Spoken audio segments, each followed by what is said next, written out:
Assim, o Filho de Deus e o Filho do Homem, assim é verdade em relação à Escritura, como foi em relação a Jesus Cristo, que o Verbo se fez carne e habitou entre nós.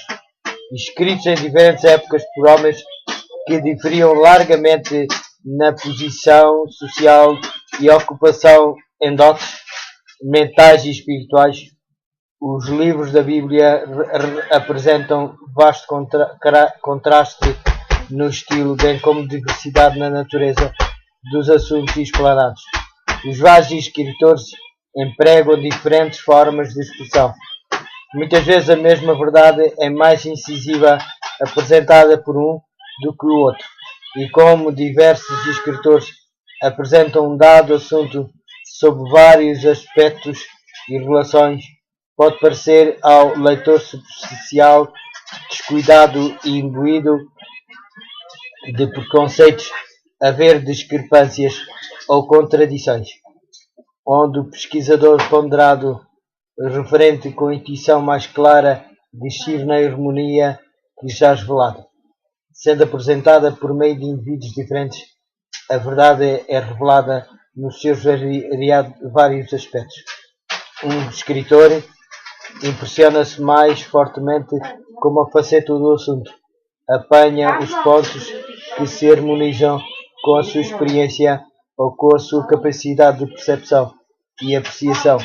Outro aprende um aspecto diverso e cada qual, sob a direção do Espírito Santo, apresenta o que mais vivamente lhe impressiona o Espírito, resultando um aspecto diferente da verdade em cada um, mas uma harmonia perfeita no todo, e as verdades assim reveladas unem-se para formar um todo perfeito, adaptado de maneira a satisfazer as necessidades dos homens em todas as circunstâncias e experiências da vida.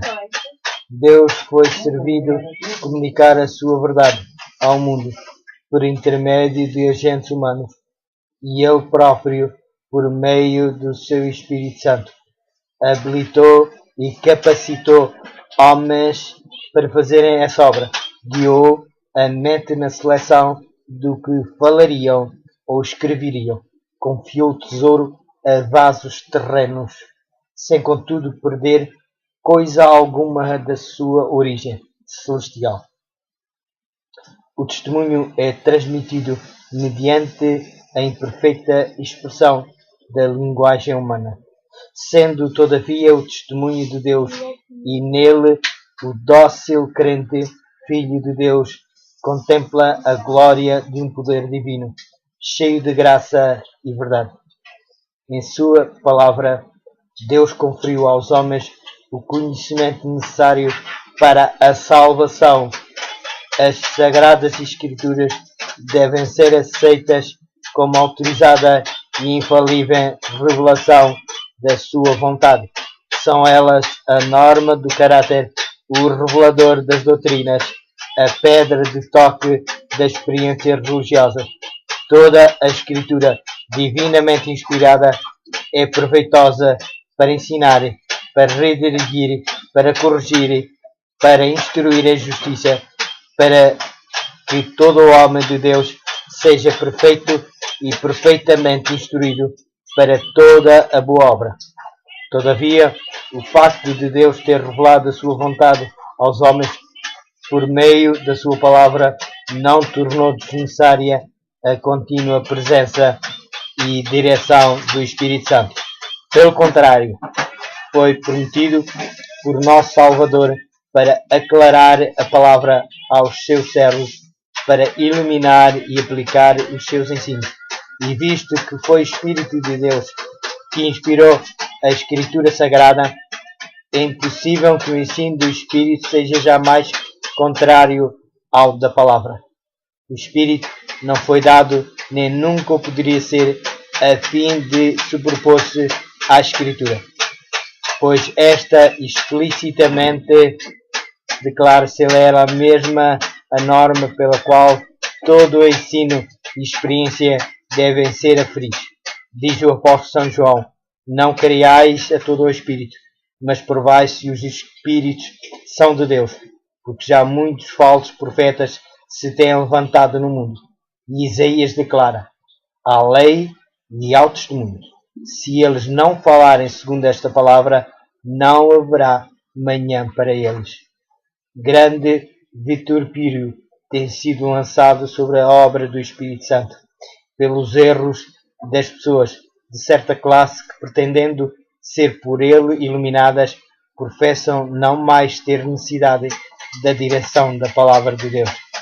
São governadas por impressões que consideram como a voz de Deus na alma, mas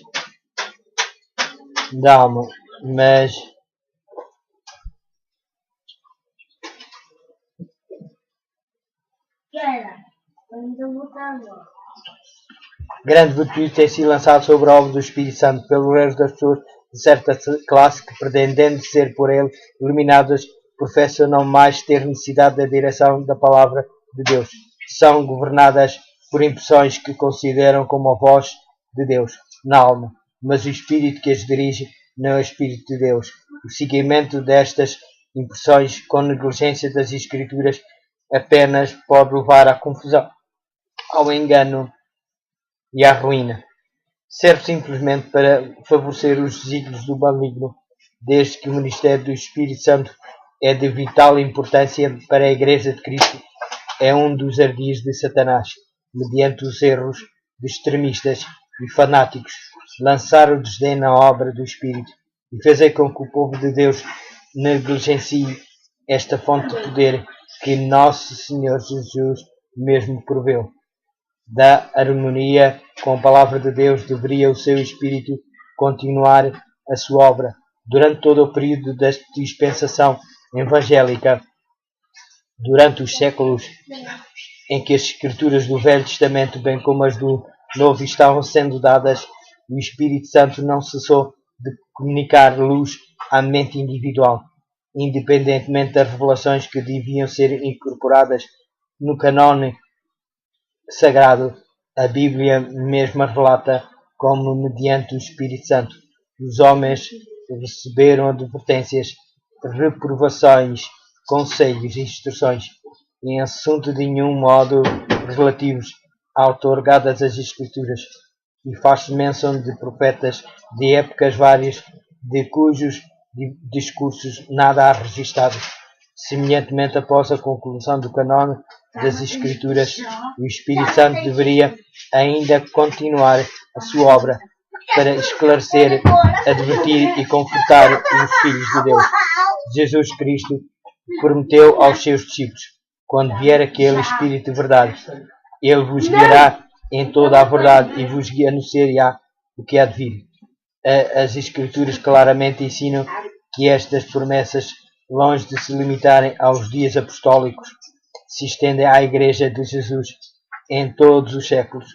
O Salvador afirma aos seus seguidores: e estou convosco todos os séculos até à consumação.